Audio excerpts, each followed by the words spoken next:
What's good, what's good, what's good, what's good. Six Master Commandments.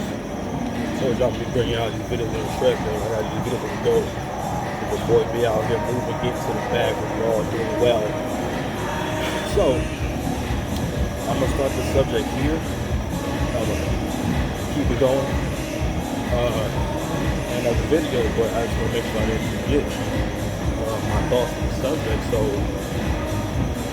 what I'm noticing with seeing black women on TikTok, we're seeing a lot of overweight women, single moms, and women who, I don't want to call them leftover women, but women who, let's say, past 30 to 35, and, maybe not on the way to having a long-committed relationship, making these videos generalizing pretty much relationships with black men. And it's kind of the same thing. If you're a black man, you've been hearing your whole life that stupid, dangerous, you're afraid of marriage commitment, you don't take care of your kids, you're uneducated, you don't make no money, and you can't lead your household, and you're not willing to live any kind of leadership. So you've been hearing that your whole life as a black man, even though 63% of black men are in middle class, 51% of black men are single and childless. Also, the median income for black men in this country is $41,000. The median income for black men in this country is somewhere around $37,000. So, excuse me, all that noise is dead. It's not even true. But we have to take a close look at who certain messages come from, and certain narratives come from, right? So, the example I want to use is a young lady that I follow on social media, talk to from time to time. Real sweet young lady, right? And, we can't make anyone do anything. I don't know this person personally. I reached out to her a few times, just to kind of, give some insight. But, these kids, like people in their early 20s, post explicit business online. And to the point where they might not even realize that you're embarrassing yourself. That's embarrassing what you're putting online. But anyway, she shares a lot of her personal life online, especially her love life. Because when you're younger, your social life is everything. Social life is always everything, right? Or very important. But when you're younger, you're figuring things out. And when I watch her, I see the danger of telling girls who are plus size. Now again, as black people, most of us overweight, over 80% of black people are overweight. So black men want to be with black women, and listen, a lot of us are overweight too. But we got to the point where we've adapted to how big our women are, and to the point where, so you're a big guy, like I'm a big guy, or a fat guy, what's going to call me? Well, that is what it is, right? I had to realize that my perception is different because I'm a really big guy, right? And also, you don't really see that many slim, shaped black women. So if that's what we used to wear black women being a little big, right? So I don't mean that, you can't have some curves on you. So I ain't saying you can't have the weight on you at all. But when you are 100 pounds overweight, that's a huge issue. You can't say that it's okay. If you are a young person and your stomach, let's say you're a young lady, and your stomach is so big that it hangs over your vagina and your sides, you can't tell me that that's okay, and that a guy of a high quality is going to be okay with that. So me personally, I always say, I've been with women all shapes and sizes. I've been with super skinny women, real big girls. I have to tell you, in hindsight now that I'm older, I can recognize, I'm not gonna lie, bigger women are, I think, men, whether they realize it or not, you see them as easy to prey. I'll tell you why, because you expect them to do things that you wouldn't expect any shape girl to do. You're not expecting the girls to shape. They're sleeping for the first week, or the first day time will go out. You're not expecting the girls to shape, to pay for what to eat, or to take you on a date. You're not even going to think about that. Also, you're not going to ask to spend money. You're not going to ask her for things, right? And also, you also will give more to her, but why her value is higher. Because a woman's value is based off of how she looks and her personality, and how she fits to the social, just like social settings, like family, friends, work, stuff like that. That's what your value is based on. It's not based off of women. It's not so much that you have to be liked. It's not, women are not built to be criticized or ridiculed and attacked. Men are more so built for that. Why? Because we don't have as many triggers to be emotional. Which is why men need women in order to really, not so much enjoy life, but make life beautiful. Okay? Because mothers and wives are a part that makes the world a great place to live in. And that's another reason why everyone feel like, wow, the world's falling apart. Well, we have less women who want to be wives and moms. Everyone's more focused on doing what they can do in real life to post on social media, whether you know it or not.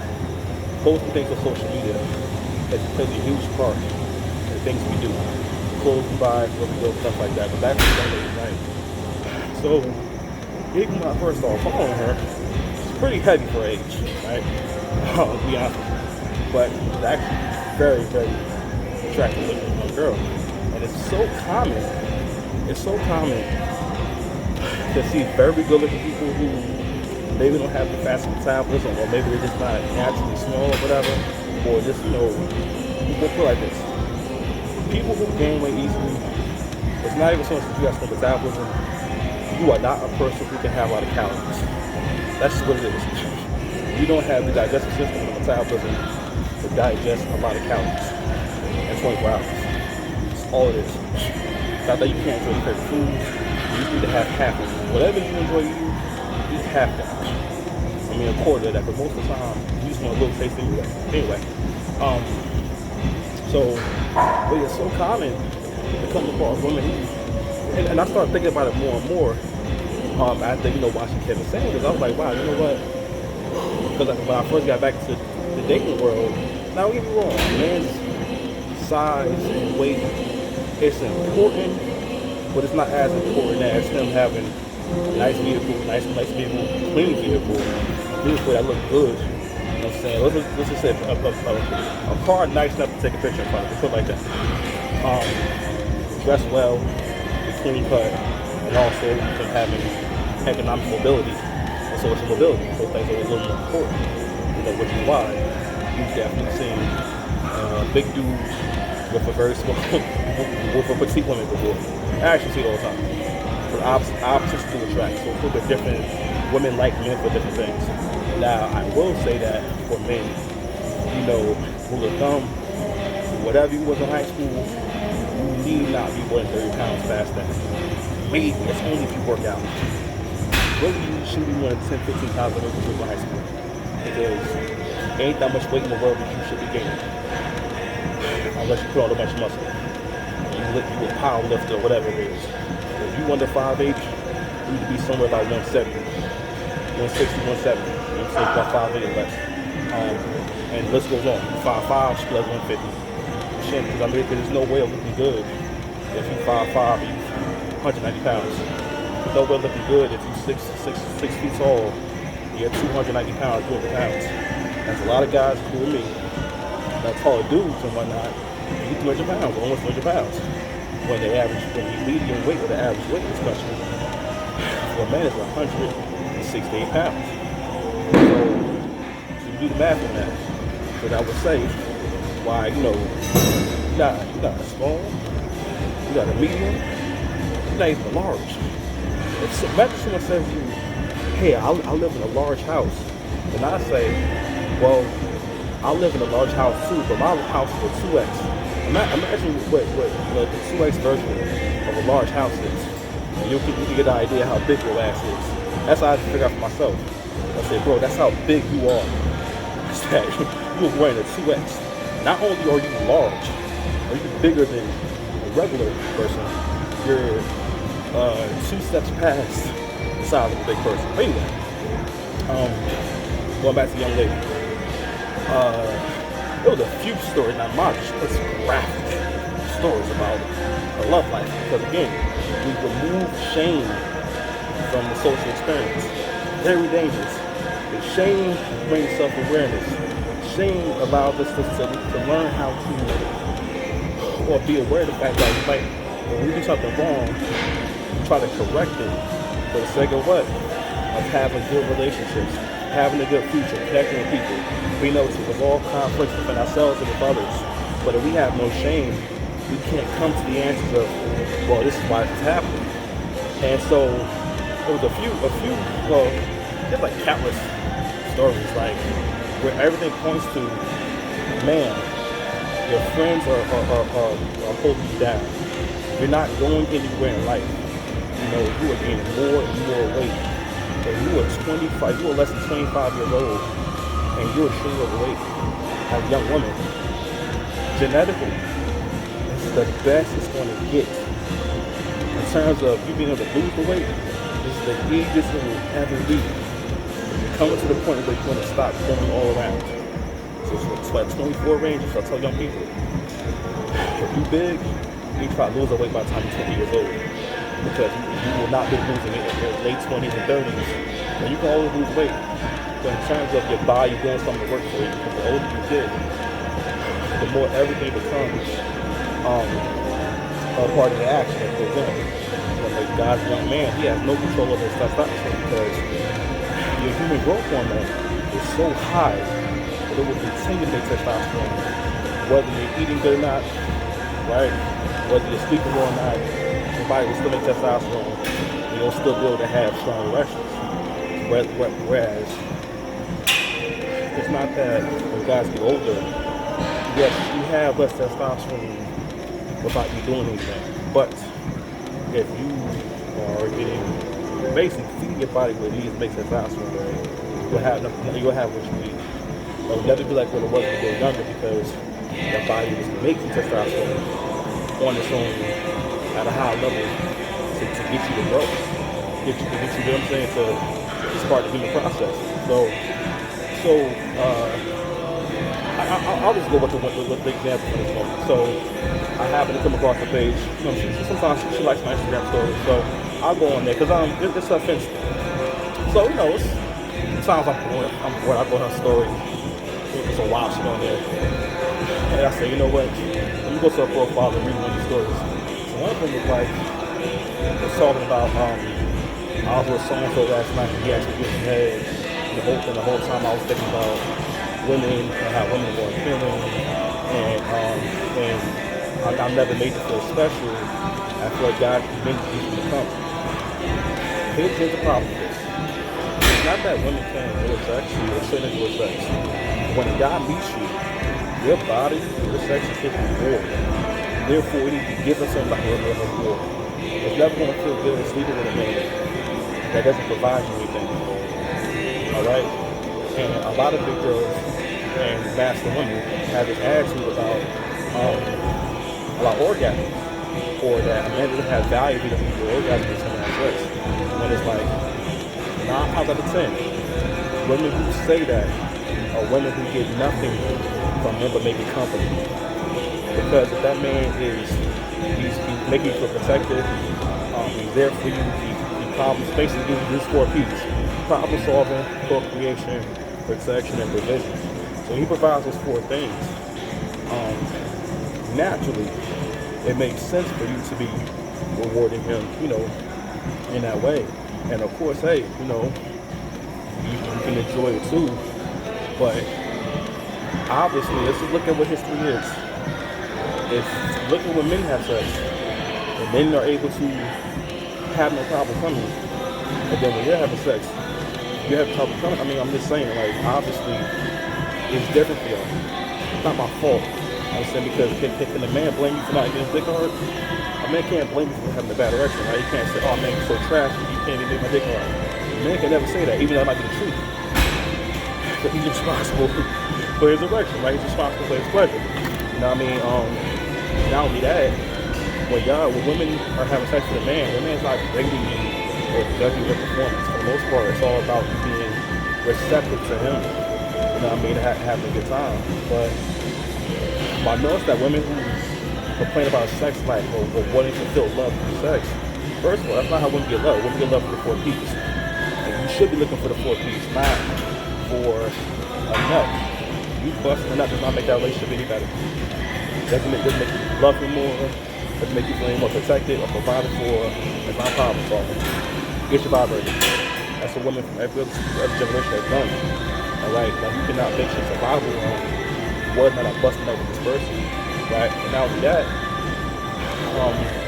again, women keep each other single, keep each other big too.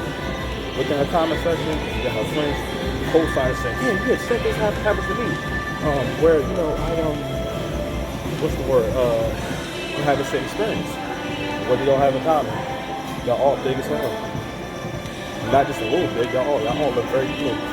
And y'all also don't care about having appearance on a high level, meaning that you want people to see you a certain way. Again, removing shame keeps people from being self-aware.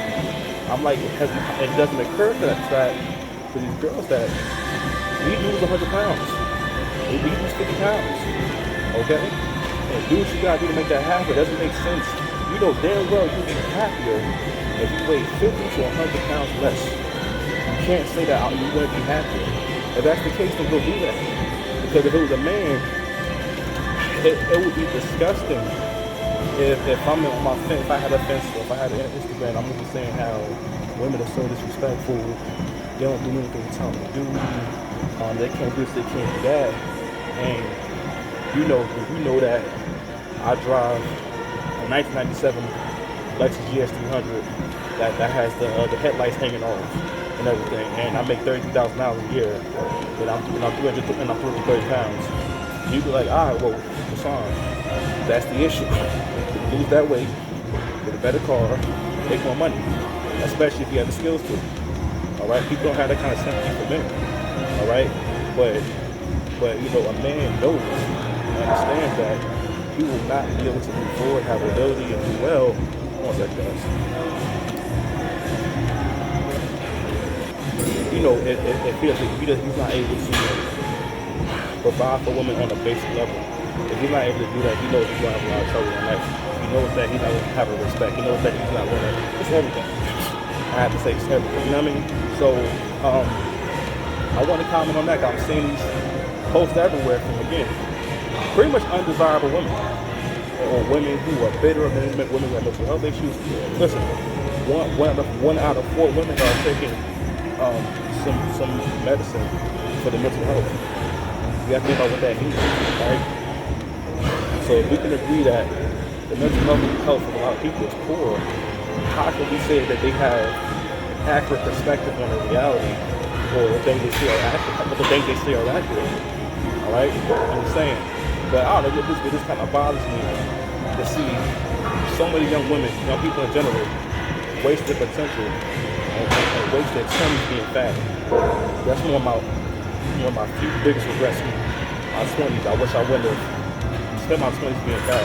Because my ambition was so low that I was cool being the cute fat guy, the sexy fat guy. Not thinking about, well, how would things be if I weighed 50 pounds less? And I would try for a little bit, but I just couldn't. I could never get focused. And it wasn't until I was about 31 years old, turned 31. I'm sorry, I was 30, turned 31.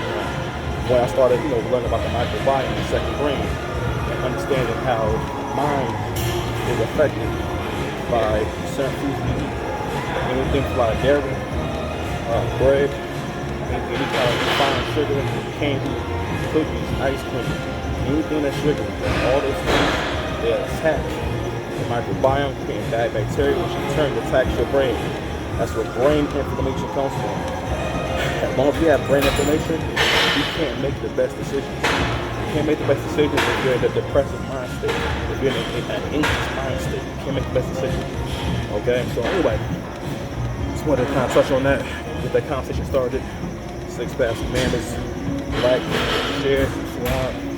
This has been I don't know what it is, treadmill talk, whatever.